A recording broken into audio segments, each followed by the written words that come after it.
I'm 33 and I never have to work again if I don't want to because I have reached my FI number. Now, if you want to know what your FI number is, how to calculate it, how to get to it, keep watching this video because I am not one of those accounts that just tells you that you need to do something without actually showing you how to do it. So your FI number is your financial independence number. This is the number that you need to hit in investment so that you never have to work again. Essentially, this is where your assets will spit off enough income so that you don't have to trade time for money anymore. Now, my plan is a little more complicated than yours needs to be, but essentially I make 6 figures a year now without working because I implemented these steps. The most simple way to figure out what you need to have invested is to take your desired annual spend and multiply it by 25. Now this works because of something called the 4% rule, and I will explain more about that to you in a minute. But first, an example. Let's say you determine you want $40,000 a year, you multiply that by 25, which gives you $1 million.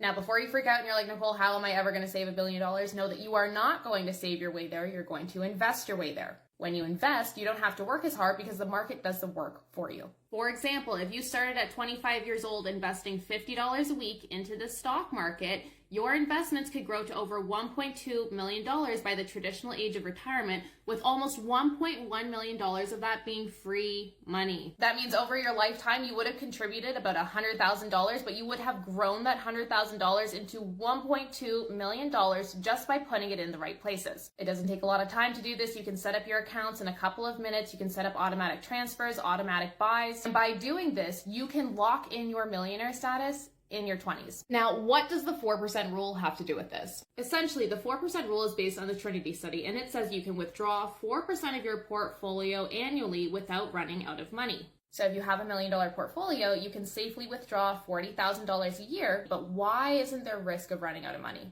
Because if the average annual return of the stock market is 10% over the last 100 years, and you're withdrawing 4%, that means technically your account is growing more than what you're taking out. This means there would be a 6% difference between your return versus what you're taking out to live on. Now, a question I get all the time is, Nicole, I don't want to wait until I'm old. How do I get there faster? Now, I talk about more strategies that you can use to have your money now instead of waiting until you're old to get it in our free investing masterclass. If you have not taken it yet, go and grab your spot right now. It's on our website. But essentially, here's a few options. One of the strategies that was integral in me building my millionaire status by 30 years old was real estate. First and foremost, this is because of the use of leverage. Leverage is when you use something smaller to get a bigger result. I utilize this in real estate by using a 5% down payment to buy a much more expensive asset and then making a return on the total asset price, not the amount of money that I put in.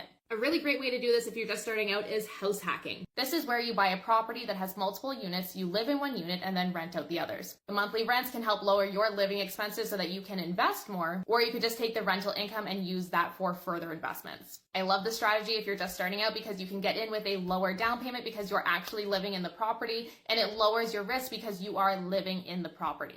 To take it one step further, I really like the fix and flip option. This is where you buy a property that needs some love, you go in, you update it, and then you flip it, you sell it for a profit. If I was to go back and start again, I would use a combination of these strategies. So I would house hack, I would move into a house that needed some updates. I'd buy the ugliest house on the street, live in it so that I could reduce my risk. Bonus points if it has another apartment that I could rent out while I was doing this to increase my income. Fix up both units and then sell for a profit. Then I would just roll those profits into another property and continue to repeat the process. However, the reason why I'm such a big advocate for stock market investing is because there are less barriers to entry than there are in real estate. With real estate, the asset is highly illiquid, meaning it's harder to sell. You need more money to get started with your down payment versus the stock market where you could get started with $5 if you wanted to. There's more risk because there are loans involved. And it's not passive like the stock market is. Like the stock market will grow you money while you sleep. Real estate, you need to put in a little bit more effort and work. So if you are an aspiring rich girl who wants to change their financial situation, you want to grow that bank account that works harder than you do, then check out our website. We have a bunch of free trainings available and the opportunity to work with me as your 7-figure mentor is open. Let's make 2024 the year you got rich. Trust me, it is so much easier than you think.